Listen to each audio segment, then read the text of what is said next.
Alright, babe. You remember that house I took you to play them board games and stuff? It's where they hold a goddamn meeting space. And trust me, these meeting spaces are just as bad as those traps that they have you in.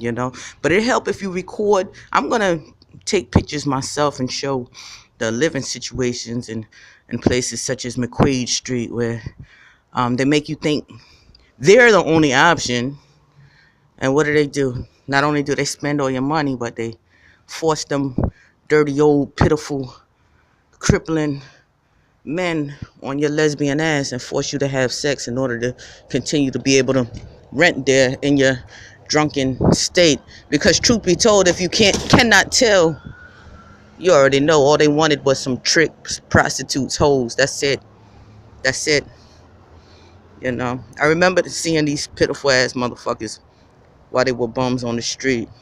And all they did was cause chaos, lie, cheat, and steal from people who wasn't even paying them any mind, who didn't even know they was talking about them. They plotted on them until he can wind up a person who has my stats, in which earn.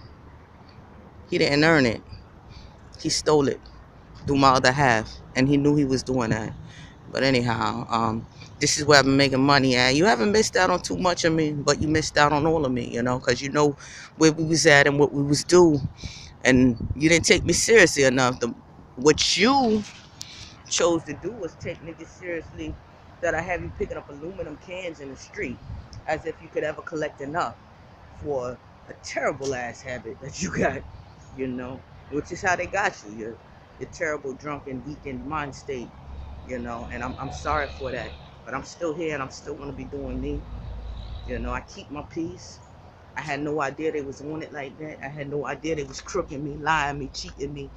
And these rooms, these meeting spots, I stay on the outside of them, because they do the same thing here.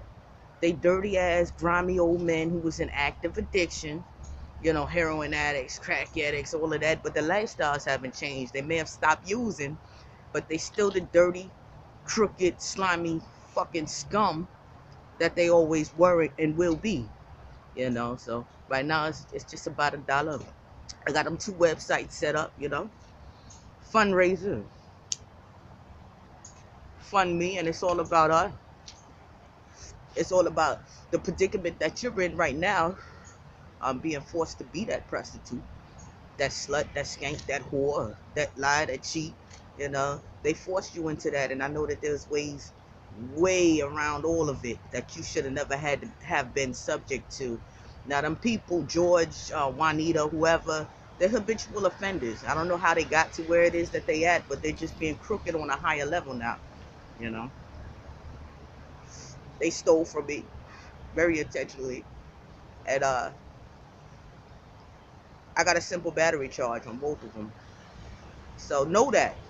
They wasn't the only 2 people in the world. There are good people in the world that would have seen you better off, that would not have forced this old man on your lesbian sweet self, into a predicament like that, so that he can have my stats. That would have never happened in a world that isn't criminal, and you don't belong there. So I'm just letting you know where it is that I'm at, and I love you, of course, but I have to hold on to me.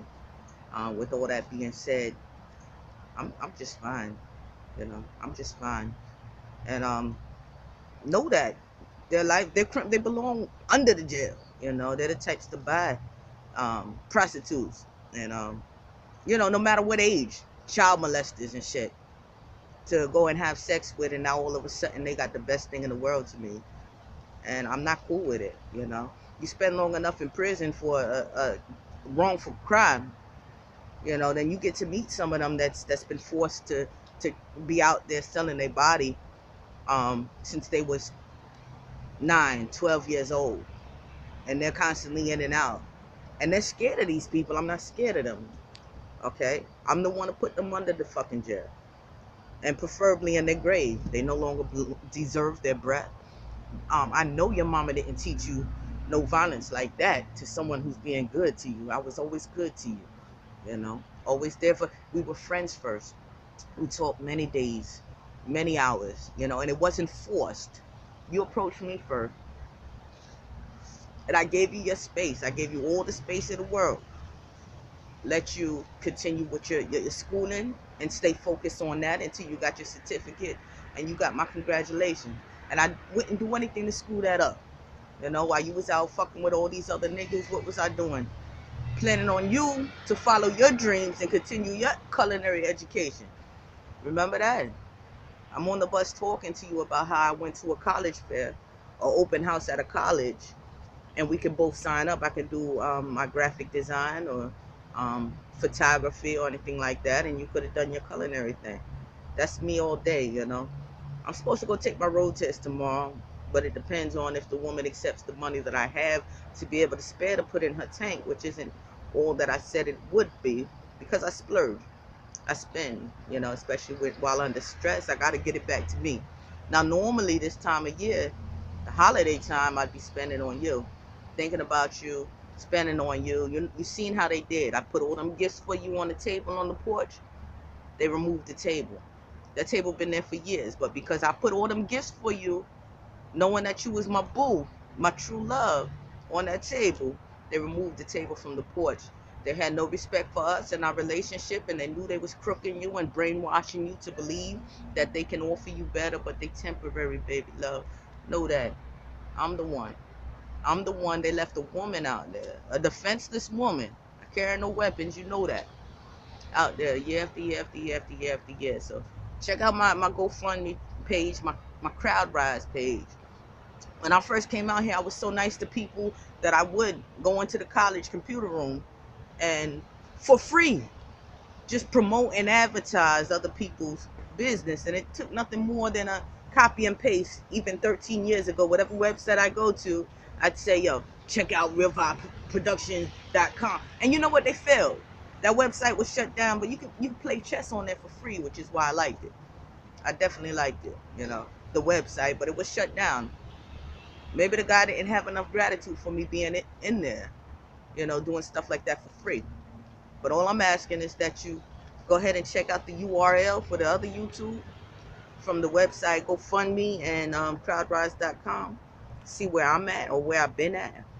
You know, in reality, where I don't belong. You know I belong in an office. Point blank, period. Headquarters of a bank. I'd have, even on unemployment, I have $800 left to spend after my rent was paid. You know, just to do me with. Okay? Now, Christians don't necessarily believe in name brand, but I was name brand out. And I had to check myself on that note. Being down for so long, I had to look back on reality of what it is that I probably put my family through, with no longer understanding the basically the religion that I was raised with, which is all love. It's all Jesus. It's not greed, you know. It's being there for, supporting, calling, not cheating, being true, and not lying, not robbing, you know, none of that. Respect. It's about respect. And you know that you're somewhere where there is no respect, which is why I walk these niggas by, you know. In fact, just yesterday, I can't understand why somebody who you know, you can just feel, you sense, they don't like you. They phony as fuck, but they asking you for some change. Get off my nutsack. And you know what the bitch did? He became as possessed as you was, drunken out there, as if I did you something wrong, and started swinging on me. But that ain't nothing but a police report, boo. And they looking for him now. Got the full description and a whole lot of witnesses. And I know they the same niggas that steal from you. Phone charge after phone charge, a cell phone after cell phone. They still getting me on it. I can't leave a bag unattended around them. Not even in a Christian place like Celebrate Recovery. Got. Don't let up your guard, none. You know, because you going to get got as soon as you turn your head, your back. It's the reality of it. And it's not my personality or anything that I did wrong. Know that. It's not anything that you did wrong. They are criminals who belong in jail. And no, I really need you to know that. Okay? It's nothing you did wrong. Now, they'll make you be happy, glorify, what, a turkey, what, a new cell phone, something like that. Meanwhile, they the ones robbing you from being able to have the proper things in life that you need, such as that, you know, nutrients or proper communication on a daily basis. That's what the world needs. But if they stunt in your mind that bad to make you think that you owe them something, now that you got it, they're criminal. They belong in jail. I got a flyer going all around the hood. It's gonna be posted. Got to reprint. I'm gonna print at least 20 of them, and it's gonna go on exact spots that I know they had these traps that you was slow enough, young-minded enough to think you was grown and go and rent from by yourself, where they cornered you, where they forced themselves on you. And I don't appreciate it at all, because you knew I was your protector. I was your other half. Yeah, I got caught up with that charge. I fought that nigga for you. I had to do that bid. I got out and I had to do probation. But I was still your reasoning. I was still your good mind, your other half that knew better than to be, caught up in shit like that. Even while I'm sitting here, they gonna come and start coming in here 9:30, 10 o'clock in the morning. I know better than to be caught up in the type of shit that they try to put people through. 13 years held down. These are the rooms that Narcotics Anonymous got funding from all across the world, worldwide. I've been the secretary, the coordinator, the chairperson of meetings at a big Presbyterian church in Riverside, where I had the key to everything, including the chess. I took the minutes at the meeting. So when I got out of jail, I could see the numerous thousands of dollars being donated while I'm still on the street or in a homeless shelter. It didn't make any sense. It doesn't make any sense. Okay, you got to get out of all of that. Right now, when I come back to these spots, it's basically to make some money, and I have no respect for them. And they lie on their dicks, the same as I'm sure that's what this nigga did before he was even able to get to you. He's in your email. Now you try to give me the passcode to your emails. I had more respect for you than that. That's not what life is. It's not stalking. It's not harassing. It's not going into people's emails. It's not deleting love letter after love letter after love letter that's kept us together. It's not doing none of that. It's about being honest and faithful and loyal and true and having respect, consideration, courtesy, all of that. That's what life really and truly is. And he didn't even take the time to be friends with you or really truly know you. He forced what he thought you should be on you. And I'm a Christian, okay? It's not all about dick or fucking and sucking and licking. Yeah, all of that is true and good. But in the meanwhile, it's not getting us nowhere, without the Christian values and morals and aspects that go along with it. That's not going to save you, me, us. Just the fucking sucking, licking. All of that shit that he'd rather believe wasn't occurring. That's not what it is. It's a lot more than that. It's a lot more than that, and I know we have potential. Before it was cut off by such idiocracy. These are really pitiful people. It goes beyond pitiful. Like I said, it's criminal, and they belong in their graves, and the rest of the world gonna know it, if not just the neighborhood. Okay, you don't spit on somebody who's true to you, who loves you, who's there for you, who cares for you, who's done everything in their will and they might and they power to be able to do at the moment while being stunted by the lies, by the cheats, by the scheme, by the scam. You don't do that. You let it be known you got something true, and if they don't back off, you call the police and you let them know they acting criminal and you don't want none. I know you didn't want none. I know you didn't want none. Your love was always true to me, and I wish you could offer that those drugs.